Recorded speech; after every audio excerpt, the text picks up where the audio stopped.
सबको जय मसीह की। एक बार फिर से हम सब परमेश्वर के नाम की महिमा के लिए एक वचन का अध्ययन करेंगे जो हमारे आत्मिक जीवन के लिए बहुत ही महत्वपूर्ण है। और वो वचन है मत्ती रचित सुसमाचार 4 अध्याय 1 पद से 4 पद तक। वो जो वचन है इस प्रकार से कहता है कि तब आत्मा प्रभु यीशु मसीह को जंगल की ओर ले गया ताकि इब्लिस के द्वारा उसकी परीक्षा हो, प्रलोभन हो। प्रभु यीशु मसीह 40 दिन 40 रात तक निराहार रहे, कुछ खाए नहीं थे। तब प्रभु यीशु मसीह को भूख लगी और लिखा हुआ है तब शैतान परखने वाला प्रभु यीशु मसीह के पास आता है और प्रभु यीशु मसीह से कहता है, यदि तू परमेश्वर का पुत्र है तो कह दे कि ये पत्थर रोटी बन जाए। और प्रभु यीशु मसीह ने शैतान को उत्तर देते हुए कहा कि मनुष्य केवल रोटी से जीवित नहीं रहता परंतु परमेश्वर के मुख से निकले हुए हर एक वचन से जीवित रहता है। मेरे प्रियो, इस वचन को आप अच्छी रीति से जानते हैं, समझते हैं। इस वचन के बारे में बहुत बार आपने इस वचन से बहुत सारे प्रचार को भी सुना होगा। लेकिन आज एक अहम बात जो परमेश्वर की आत्मा ने मुझे सिखाया, मैं आप लोग के साथ में साझा करना चाहता हूँ। मेरे प्रियो, देखिए, ये जो घटना है, इस घटना के विषय में हम अच्छी रीति से जानते हैं। प्रभु यीशु मसीह का बपतिस्मा होता है। बपतिस्मा होने के बाद प्रभु यीशु मसीह जब पानी से ऊपर आते हैं तो पवित्र आत्मा कबूतर के नाई प्रभु यीशु मसीह के ऊपर उतरते हैं और आकाश से आकाशवाणी होती है कि यह मेरे प्रिय पुत्र है जिससे मैं अत्यंत प्रसन्न हूँ। और उसके बाद पवित्र आत्मा, परमेश्वर की आत्मा प्रभु यीशु मसीह को जंगल की ओर लेकर जाते हैं ताकि इब्लिस की द्वारा उसकी परीक्षा हो। और प्रभु यीशु मसीह 40 दिन 40 रात तक निराहार थे, कुछ खाए नहीं थे। और तब प्रभु यीशु मसीह को भूख लगी। इस प्रकार से कह सकते हैं, मैं थोड़ा सा इसको थोड़ा सा अलग तरीक़ा से बताना चाहता हूँ आपको। इस प्रकार से कह सकते हैं कि जब प्रभु यीशु मसीह 40 दिन 40 रात तक निराहार थे, तब प्रभु यीशु मसीह को भूख लगी। अब प्रभु यीशु मसीह को भोजन की आवश्यकता है, भोजन की ज़रूरत है, रोटी की ज़रूरत है। और देखिए, प्रभु यीशु मसीह को भूख लगी है और भूख को मिटाने के लिए किसकी ज़रूरत होती है? रोटी की ज़रूरत होती है। तो प्रभु यीशु मसीह को ज़रूरत है, रोटी की ज़रूरत है। यदि हम अपने जीवन को देखें तो हम सभी का जीवन कहीं न कहीं किसी न किसी प्रकार के ज़रूरतों से घिरा हुआ है। लोग आज आर्थिक ज़रूरतों से घिरे हुए हैं। लोग आज अपने वैवाहिक जीवन में एक अच्छा रिश्ता की ज़रूरत में घिरे हुए हैं। लोग अपने अच्छा पारिवारिक जीवन के ज़रूरत में घिरे हुए हैं और बहुत सारी ज़रूरतें हो सकती है। बहुत सारे लोग बीमार होंगे तो शायद अच्छे स्वास्थ्य की ज़रूरत होगा। बहुत सारे लोग नाना प्रकार के समस्याओं में फंसे होंगे तो वहाँ से निकलने की उनको ज़रूरत होगा। बहुत सारी ज़रूरतें हो सकती हैं। लोग नाना प्रकार की ज़रूरतों से घिरे हुए हैं। जब प्रभु यीशु मसीह को ज़रूरत था तो वो जो ज़रूरत थी वो रोटी की ज़रूरत थी। हमारी ज़रूरतें अलग अलग हो सकती हैं। और जब प्रभु यीशु मसीह को ज़रूरत था ना, तो उसी समय शैतान प्रभु यीशु मसीह के पास आता है और शैतान कहता है कि यदि तू परमेश्वर का बेटा है तो कह दे कि ये पत्थर रोटी बन जाए। थोड़ा ध्यान दीजिए, प्रभु यीशु मसीह जब ज़रूरत में थे ना, तभी शैतान आया। और वैसे ही हमारे ज़िंदगी में भी होता है। जब हम ज़रूरत में होते हैं तब शैतान हमारे ज़िंदगी में आता है।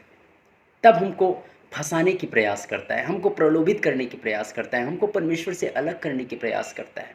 शैतान ने भी प्रभु यीशु मसीह को वैसे ही प्रयास किया ताकि वो परमेश्वर के प्रति आज्ञाकारी न रहे, ताकि वो परमेश्वर के ऊपर निर्भर न रहे। शैतान जो कह रहा है उसको थोड़ा सा ध्यान दीजिए। शैतान ये नहीं कह रहा है कि ये पत्थर को रोटी बना दे, ये पत्थर को रोटी में तब्दील कर दे। ये कहने के द्वारा शैतान के पीछे का एक मोटिव है। और मोटिव ये है कि शैतान चाहता है कि प्रभु यीशु मसीह परमेश्वर के इच्छा के विरुद्ध में जाके काम करे। प्रभु यीशु मसीह परमेश्वर के ऊपर निर्भर ना हो। प्रभु यीशु मसीह परमेश्वर के समय के ऊपर निर्भर ना हो, उसका एक्सपेक्टेशन ना करे। शैतान चाह रहा था कि तू तो परमेश्वर का बेटा है ना, यदि तू परमेश्वर का बेटा है, या दूसरा तरीका से ऐसे भी बोल सकते हैं कि सच में तू तो परमेश्वर का बेटा है तो कह दे कि ये पत्थर रोटी बन जाए। और यीशु मसीह से कह रहा था कि यदि तू परमेश्वर का बेटा है, मतलब तू तो परमेश्वर का बेटा है, तेरे पास में तो सामर्थ है, तुझे परमेश्वर के ऊपर निर्भर होने की ज़रूरत नहीं है, तुझे परमेश्वर के ऊपर भरोसा करने की ज़रूरत नहीं है। कितना समय तक परमेश्वर का इंतज़ार करेगा? अपना कुछ कुछ शॉर्टकट निकाल, अपने शॉर्टकट तरीक़ा से इन चीज़ों को कर ले। तेरे पास तो सामर्थ है, तेरे पास तो ताकत है, तू तो परमेश्वर का बेटा है, तू तो कर सकता है। और प्रभु यीशु मसीह कर सकता था। लेकिन वहाँ पर जो बातें थी, शैतान इसके पीछे, शैतान का जो इच्छा था, शैतान का जो मोटिव था, वो ये था कि प्रभु यीशु मसीह को विवश करे, प्रलोभित करे कि वो परमेश्वर के विरुद्ध में जाके, परमेश्वर की इच्छा के विरुद्ध में जाके वो काम करे। परमेश्वर के समय के ऊपर भरोसा न करे, परमेश्वर के ऊपर निर्भर न करे। और शैतान ऐसा ही हमारे ज़िंदगी में काम करता है। हम हो सकते हैं, जैसे प्रभु यीशु मसीह के पास में सामर्थ्य था ना, वैसे सामर्थ्य आज हमारे पास में नहीं होगा। और ऐसा सामर्थ्य हो भी सकता है, क्योंकि परमेश्वर के वचन में लिखा हुआ है कि जो प्रभु यीशु मसीह के ऊपर विश्वास करते हैं और जो उससे प्रेम करते हैं, उसके अनुयायी हैं, उनकी आज्ञाओं पर चलते हैं, वो उनसे भी बड़े बड़े काम करेंगे। तो ऐसा हो भी सकता है, लेकिन फिर भी एक नॉर्मल बातचीत के रवैये से मैं बोल रहा हूँ, शायद वो सामर्थ्य आज हमारे पास में नहीं है। और शैतान हमारे पास में आता है और हमको वैसे ही प्रलोभित करने की प्रयास करता है। शैतान आता है और हमसे कहता है, अरे तू तो परमेश्वर का बेटा है, तुझे ऐसा क्यों ज़रूरत पड़ रहा है? अरे तू तो इतना दिन से परमेश्वर को जान रहा है, चर्च जा रहा है, प्रार्थना कर रहा है, तेरे जीवन में ऐसे तकलीफ़ें क्यों हो रही है? क्यों तुझे अच्छे स्वास्थ्य की ज़रूरत पड़ रहा है? क्यों तुझे रोटी की ज़रूरत पड़ रहा है? क्यों तुझे तेरे रिश्ते में एक खटास आ गया है? क्यों ऐसा हो रहा है?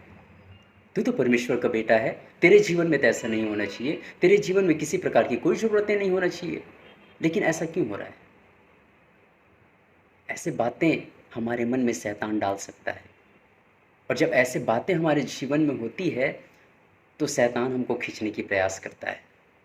सावधान रहिए। ये जो बातें हैं ना, ये हमको सिखाने वाली बात है। और बहुत सारे क्रिश्चियंस आज शैतान के झांसे में आ जाते हैं, शैतान के उस जाल में फंस जाते हैं। अरे भाई, तेरे पास में आर्थिक ज़रूरत है ना, तू तो परमेश्वर का बेटा है, ऐसा ज़रूरत क्यों पड़ रहा है तुझे? क्यों ऐसी ज़रूरतें तेरे जीवन में आ रही हैं? कुछ अपना शॉर्टकट अपना, तू तो परमेश्वर का बेटा है, कुछ नहीं होगा। क्या होगा? तेरे पास में तो सामर्थ है, शैतान कहता है। और लोग ना उसको उसको समझ भी जाते हैं। लोगों के पास में वास्तविक, जैसे प्रभु यीशु मसीह के पास में सामर्थ है, वैसा सामर्थ तो नहीं है। लेकिन आज मैं सोचता हूँ कि क्रिश्चियंस के पास में एक ऐसा सामर्थ है जो उनको पता नहीं है कि ये हमारा सामर्थ है करके, लेकिन फिर भी सामर्थ के रूप में उसको इस्तेमाल करते हैं। और वो ये है कि चलो, जैसे यदि शैतान कहता है ना कि तेरे पास में आर्थिक समस्या है, तू परमेश्वर के ऊपर निर्भर क्यों हो रहा है? तू परमेश्वर के समय के ऊपर क्यों निर्भर हो रहा है? परमेश्वर के ऊपर भरोसा करने की ज़रूरत नहीं है। तू क्या कर, परमेश्वर के काम को बाजू में रख, परमेश्वर के ऊपर भरोसा करना है बाजू में रख, और तू क्या कर, अपना शॉर्टकट अपना, अपना तरीका अपना। देख, थोड़ा उधर से पैसा आ रहा है, उधर से कुछ पैसा मिल सकता है, बस एक काम करना है, छोटा सा झूठ बस बोलना है। और लोग सोचते हैं, शैतान हमारे मन में डालता है, लोगों के मन में डालता है, अरे छोटा सा झूठ बस तो बोलना है, तो परमेश्वर के पास जाना, परमेश्वर से जाके क्षमा मांग लेना, परमेश्वर तो क्षमा करने वाला परमेश्वर है। और लोग भी ऐसे सोचते हैं, अरे हाँ, छोटा सा झूठ बोलने में इतना सारा पैसा आ जा रहा है, तो क्या है भाई, थोड़ा सा झूठ बोल देते हैं, पैसा हाथ में आ जाएगा।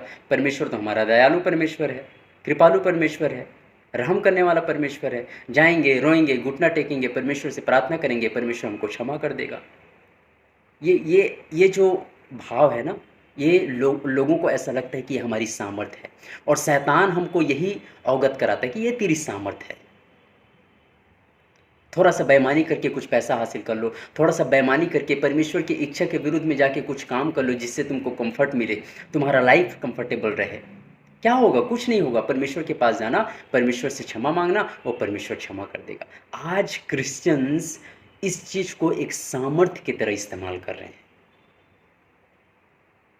और शैतान लोगों को फंसा रहा है। मेरे प्रियो, शैतान हमेशा चाहता है कि हम परमेश्वर की इच्छा के विरुद्ध में जाके काम करें। शैतान हमेशा चाहता है कि हम परमेश्वर के ऊपर निर्भर न करें। शैतान हमेशा चाहता है कि हम परमेश्वर के समय का इंतज़ार न करें। शैतान यीशु मसीह को भी वही चाह रहा था। यीशु मसीह से भी वही करने की प्रयास कर रहा था। यीशु मसीह को वही करने की प्रयास कर रहा था, ताकि तू परमेश्वर की इच्छा के विरुद्ध में काम करे। यीशु मसीह से उसकी यही रिक्वायरमेंट थी। लेकिन यीशु मसीह तो परमेश्वर का व्यक्ति था। यीशु मसीह ऐसा व्यक्ति था जो परमेश्वर से जुड़ा हुआ व्यक्ति था। और उसने कहा, शैतान, मनुष्य केवल रोटी से जीवित नहीं रहता, परंतु परमेश्वर के मुख से निकले हुए हर एक वचन से जीवित रहता है। उसने कहा, इसको आसान तरीके से ऐसे समझते हैं, उसने कहा कि देख शैतान, तू गलत फहमी में है। तुझे ऐसा लग रहा है, देख मुझे पता है कि मैं परमेश्वर का बेटा हूँ, मुझे साबित करने की ज़रूरत नहीं है। मुझे साबित करने की ज़रूरत नहीं है। और यदि तेरे को ऐसा लग रहा है कि रोटी से मैं जीवित हूँ, तो तू गलत फहमी में है। देख, रोटी की मुझे ज़रूरत है। 40 दिन 40 रात से मैं खाना नहीं खाया हूँ। खाना खाना इस संसार में जीने के लिए बहुत ज़रूरी है, लेकिन उसे मैं अपने तरीके से नहीं करूँगा। मेरा मेरा जीवन का जो स्रोत है ना, मेरे जीवन में हर सर्वाइवल का जो स्रोत है, वो केवल रोटी नहीं है। उसने कहा कि परमेश्वर और परमेश्वर के मुख से निकले हुए हर एक वचन से जीवित रहता है। प्रभु यीशु मसीह कह रहे थे कि मेरा जीवन का स्रोत परमेश्वर है और परमेश्वर का वचन है। आज कितने ऐसे क्रिश्चियंस हैं जो ये कहते हैं कि मेरा स्रोत तो परमेश्वर है और परमेश्वर का वचन है। परमेश्वर के प्रति आज्ञाकारी रहूँगा तो परमेश्वर मुझे सर्वाइव करेगा और परमेश्वर मेरे सारे ज़रूरतों को पूरा करेगा। ऐसे कितने लोग हैं जो ऐसे विश्वास करते हैं।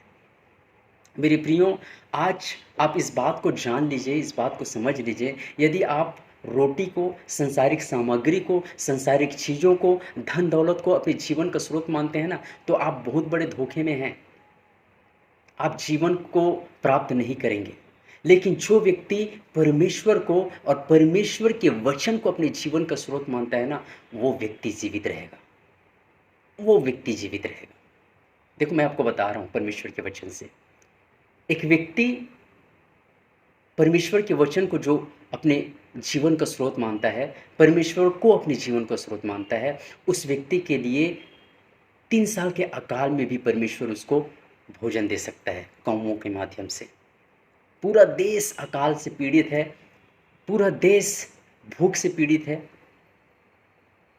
लेकिन जो परमेश्वर को अपने जीवन का स्रोत मानता है, जो परमेश्वर के वचन को अपने जीवन का स्रोत मानता है, उसके लिए परमेश्वर ऐसे उपलब्ध कराता है, ऐसे योजना बनाता है कि कौवा उसके लिए भोजन लेकर जाते हैं।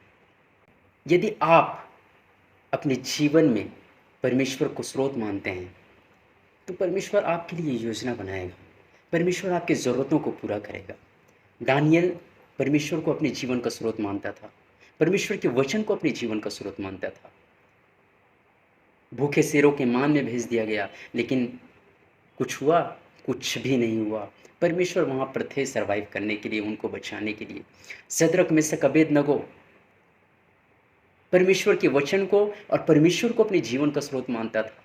धधकती हुई आग के भट्ठी में डाल दिए गए और डालने वाले जलकर मर गए, लेकिन शद्रक, मेशक, अबेदनगो को कुछ भी नहीं हुआ। वो वहाँ से जीवित आ गए। परमेश्वर को जो अपना जीवन का स्रोत मानता है, जो व्यक्ति परमेश्वर के वचन को अपने जीवन का स्रोत मानता है, परमेश्वर की आज्ञाकारिता के प्रति समर्पित रहता है, उस व्यक्ति के लिए हमेशा परमेश्वर खड़ा है, हमेशा परमेश्वर खड़ा है। उसके बाद प्रभु यीशु मसीह का और परीक्षा होता है, मैं उसको डिटेल में नहीं जाऊंगा, लेकिन 11वां पद में इस प्रकार से लिखा हुआ है, तब शैतान प्रभु यीशु मसीह के पास से भाग गया और स्वर्गदूत आकर प्रभु यीशु मसीह की सेवा करने लगे। देखो कितना अद्भुत बात है। प्रभु यीशु मसीह इंतजार किए परमेश्वर के समय का। प्रभु यीशु मसीह परमेश्वर पर निर्भर थे।